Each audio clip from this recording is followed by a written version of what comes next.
माननीय पूर्व विधायक जी कहते हैं कि मेरे कार्यकाल में ये काम प्रारंभ किया गया था। अरे भाई, आपके कार्यकाल में काम प्रारंभ किया गया तो आप विधि सम्मत न करवाते हैं उसको, आप अभिलेख खोलवाते हैं, अभिलेख में मंजूरी लेते हैं, सक्षम प्राधिकार मतलब कि जो उपायुक्त होते हैं उससे आप अनुमति ले लेते हैं, हस्तांतरित करवा लेते हैं। कौन रोकने वाला है?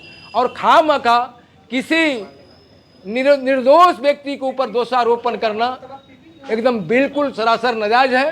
दिनों से आप देख रहे हैं सुर्खियों में बाबा साहब भीमराव अंबेडकर साहब का प्रतिमा का अनावरण का समाचार सुर्खियों में चल रहा है। आरोप प्रत्यारोप का दौर चल रहा है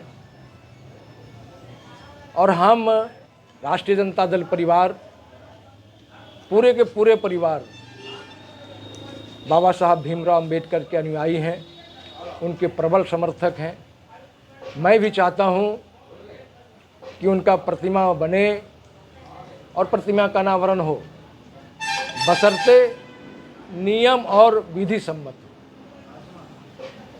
लेकिन 12 तारीख का जो चिट्ठी हमारे पास अभी आया है, हम देखे हैं कि अनुमंडल पदाधिकारी और नगर पंचायत दोनों ने भीम आर्मी के जो आदमी हैं उनको नोटिस किया है कि ये अवैध निर्माण हो रहा है।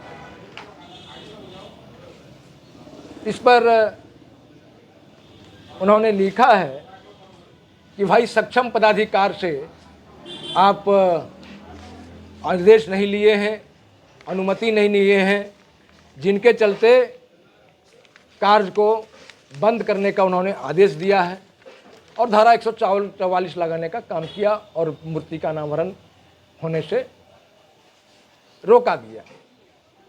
लेकिन यहाँ कुछ चंद लोग ऐसे हैं, राजनेता लोग जो पूर्व विधायक भी हैं भारतीय जनता पार्टी के, कुछ और लोग हैं, नाम लेना नहीं चाहता। उनका कहना है कि यहाँ जिला में जो मंत्री हैं उनके आदेश से अनावरण का कार्य रुका है, जैसे मतलब कि मीडिया के सुर्खियों में चला है।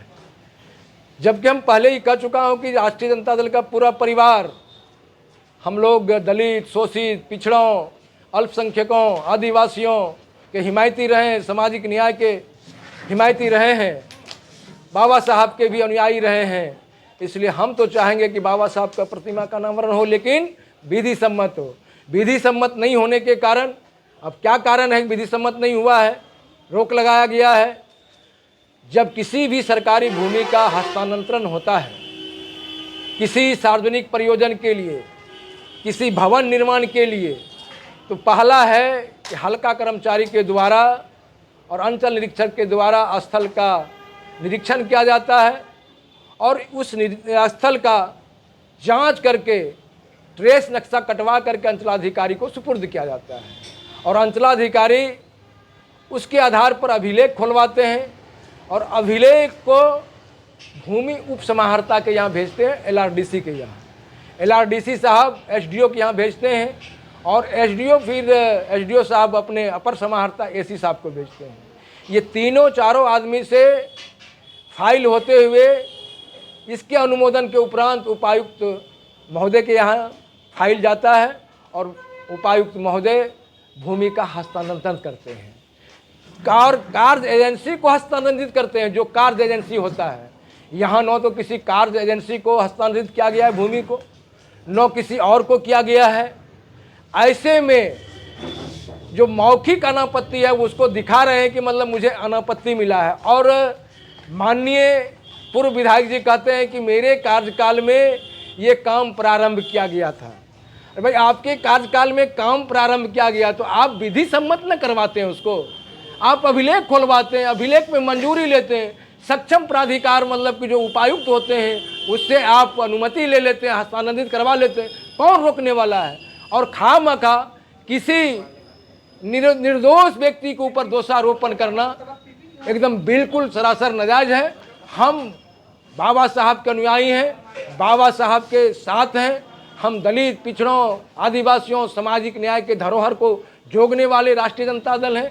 इसलिए हम निर्दोष हैं और जो भी मतलब यहाँ पर कानून का उल्लंघन करते हुए बना रहा है, उस पर जरूर विधि सम्मत कार्रवाई हो। और मैं तो कहता हूँ, अगर यदि कुछ कहते हैं लोग कि इतना दिनों से बन रहा था, तो ये काम है प्रशासनिक पदाधिकारी का देखने का। आज प्रशासनिक पदाधिकारी के कान में जूं आया तो उन्होंने काम को बंद कराया और अतिक्रमण दिखा करके बंद कराया कि अतिक्रमण हो रहा है। इसलिए आज इतना ही था कि हम लोग सभी, हम बाबा साहब भीमराव अंबेडकर के अनुयायी होते हुए, लेकिन विधि सम्मत निर्माण हो, मैं इसका पक्षधर हूँ।